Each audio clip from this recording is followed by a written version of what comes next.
तो हेलो दोस्तों, नमस्कार। मैं दीपक कुमार स्वागत करता हूं आपके अपने YouTube चैनल गुरुकुल पॉइंट में। आज दोस्तों मध्यकालीन इतिहास का मैं नया चैप्टर लेके आया हूं। इसके पहले सारा वीडियो एकदम श्रृंखला वाइज चैप्टर वाइज हम लोग पढ़ रहे हैं। अगर आप नहीं देखें, डिस्क्रिप्शन बॉक्स में लिंक दे रहे हैं, पार्ट 1, 2, 3, 4 करके, वहां से देख लीजिए, फिर इसको देखिए तो बहुत अच्छे से समझ में आएगा। इसके पहले दोस्तों मैं आपको बता चुका था कि दिल्ली सल्तनत के बारे में बता दिया था। दिल्ली सल्तनत पे कौन कौन से राजा बैठे और उसके कौन कौन से संस्थापक थे। बता दिए थे कि कौन सा वंश दिल्ली सल्तनत पर कितने समय तक राज किया, मतलब सबसे अधिक दिन तक कौन सा वंश राज किया, सबसे कम समय तक कौन सा किया, दूसरे स्थान पे कौन किया, तो वो मैं बता चुका था। आज मैं बताऊंगा कि दिल्ली सल्तनत पर पहला जो वंश बैठा था उसको कहते हैं गुलाम वंश। तो देखो, गुलाम वंश क्यों कहते हैं, पहले इसके बारे में जान लो। आपको पता होगा कि पहले अरबों का आक्रमण हुआ, जिसमें मोहम्मद बिन कासिम भारत पे आक्रमण करता है और यहाँ का धन और संपदा लूट के चला जाता है। उसका यहाँ पे साम्राज्य विस्तार, यहाँ पे नीति नहीं था।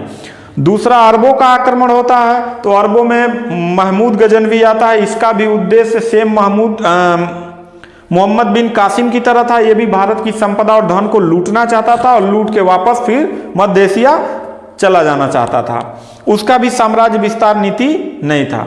लेकिन मोहम्मद जो गौरी था, उसने भारत पर जब आक्रमण किया तो मोहम्मद गौरी जो था वो धन लूटने के साथ साथ भारत में अस्थायी रूप से राज भी करना चाहता था। यानी कि यह साम्राज्य विस्तार भी इसकी लूट के साथ साथ इसकी नीति में शामिल था।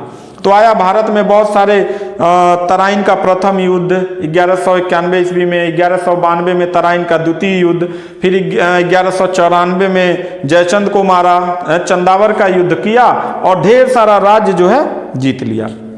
इसी में इसका एक दास था, गुलाम था, जो चंदावर के प्रथम युद्ध और चंदावर के द्वितीय युद्ध में तो वो मतलब सूबेदार नियुक्त कर दिया गया था। वो गौरी के साथ युद्ध में बहुत मदद करता था। इसका दास था, गुलाम था। उसके बारे में अभी हम बाद में जानेंगे, ऐबक के बारे में, कि ऐबक का क्या इतिहास रहा है, कैसे दास बना, कहाँ कहाँ बेचा गया, किसने किसने खरीदा, वो अलग टॉपिक है, उसके बारे में जानेंगे।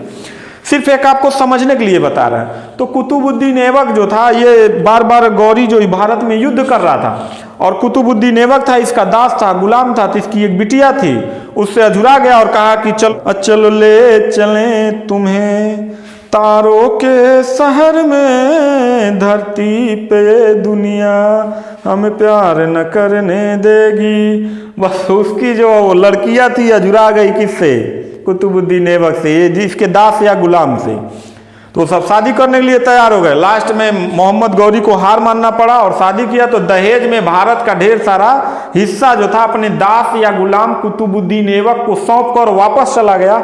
और इसलिए कुतुबुद्दीन ऐबक गुलाम था और वह पहला शासक बना, इसलिए इसको गुलाम वंश के नाम से जाना जाता है। लेकिन गुलाम वंश में इसके लगभग 9 राजा हुए थे, लेकिन 3 ही गुलाम थे।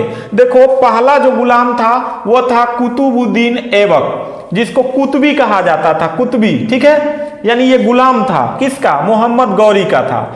इसके बाद कुतुबुद्दीन ऐबक का गुलाम था कौन? इल्तुतमिश, जिसको शमसी कहा जाता है, शमसी, ठीक है। याद रखिएगा, कुतुबुद्दीन ऐबक को क्या कहा जाता है? शमसी कहा जाता है, ठीक है। और इल्तुतमिश को क्या कहा जाता है? शमसी कहा जाता है। कुतुबुद्दीन ऐबक को कुतुबी कहा जाता है। इसके अलावा एक बलबन था, जो बलबन था ये गुलाम था, किसका? इल्तुतमिश का गुलाम था। समझ, ये गुलाम वंश थे 3 थे, ठीक है। बाकी जितने राजा हुए थे वो अपने माता पिता के कोख से पैदा हुए थे, वो खरीदे नहीं गए थे, दास नहीं बनाए गए थे। 3 राजा प्रमुख थे, इसलिए इसको गुलाम वंश से जोड़ दिया गया कि ये क्या है? गुलाम वंश है। तो गुलाम वंश में जो प्रमुख राजा थे उनका एक छोटा सा मैं सारणी बना दे रहा हूं, अच्छे से इसको समझ लीजिएगा। इसके बाद हम आएंगे कुतुबुद्दीन ऐबक, यानी एक एक राजाओं के विषय में।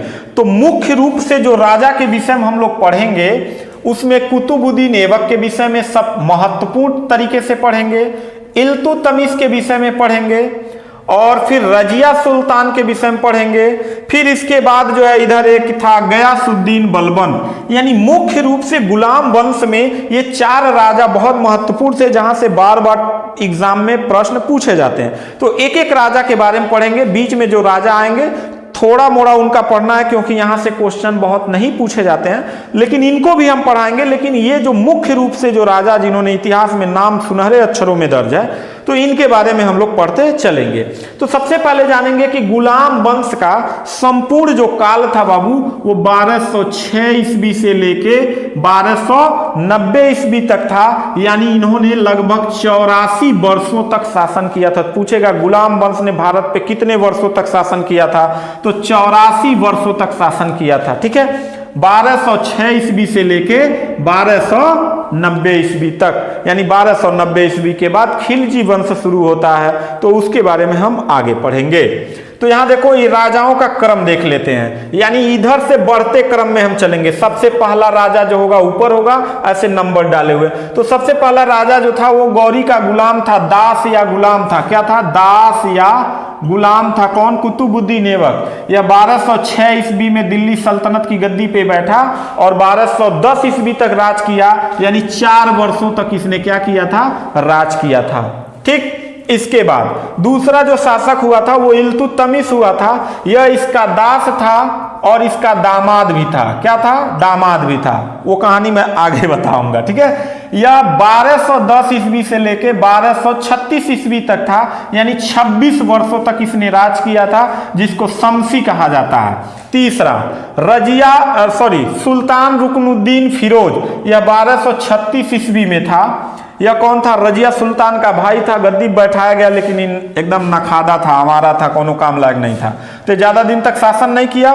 फिर रजिया सुल्तान को गद्दी पे बैठाया गया, जो 1236 ईस्वी से लेके 1240 ईस्वी तक, यानी 4 वर्षों तक इसने क्या किया था? राज किया था। इसके बाद 5वां नंबर गद्दी पे गुलाम वंश पे बैठा था मुइजुद्दीन बहराम शाह, जो 1240 ईस्वी से लेके 1242 ईस्वी तक था, यानी कि 2 वर्षों तक इसने क्या किया था? राज किया था। इसके बाद था अलाउद्दीन मसूद शाह। यह कौन था? यह जो था इनका पुत्र था, जो 1242 ईस्वी से लेके 1246 ईस्वी तक था, यानी 4 वर्षों तक इसने शासन किया था गुलाम वंश में। 7वां जो राजा आया नासिरुद्दीन महमूद था, जो 1246 ईस्वी से लेके 1266 ईस्वी तक था, यानी इसने 20 वर्षों तक राज किया था। अब देखो, 20 वर्षों पे इल्तुतमिश के बाद सबसे ज्यादा राज करने वाला कौन सा गुलाम वंश का शासक है? तो नासिरुद्दीन महमूद को याद रखिएगा। इसके बाद एक और था गयासुद्दीन बलबन। ये दोनों बराबर 20-20 साल तक राज किए थे।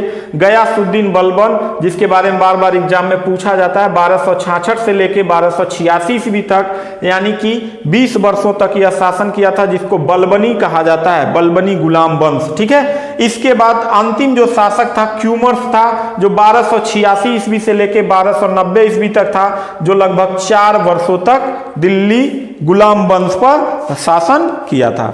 तो ये मुख्य रूप से 9 राजा थे, किस वंश के? गुलाम वंश के। सबसे अधिक दिन तक राज करने वाला राजा 2 लोग थे, एक बलबन था और एक महमूद था। समझ में आया? तो वास्तविक संस्थापक और संस्थापक पूछ देगा तो कुतुबुद्दीन ऐबक इसका संस्थापक था, लेकिन वास्तविक जो संस्थापक था वो इल्तुतमिश था, जिसने 26 वर्षों तक राज किया था और इसने बहुत सारा काम किया था, इसलिए इसको गुलाम वंश का वास्तविक संस्थापक के नाम से जानते हैं। तो मिलेंगे अगले वीडियो में, और वो वीडियो होगा, हम पढ़ेंगे सबसे पहले राजा के विषय में, गुलाम वंश के, किसके? कुतुबुद्दीन ऐबक की पूरी कहानी हम लोग समाप्त कर देंगे। तो मिलते हैं नेक्स्ट वीडियो में, तब तक के लिए थैंक यू, धन्यवाद।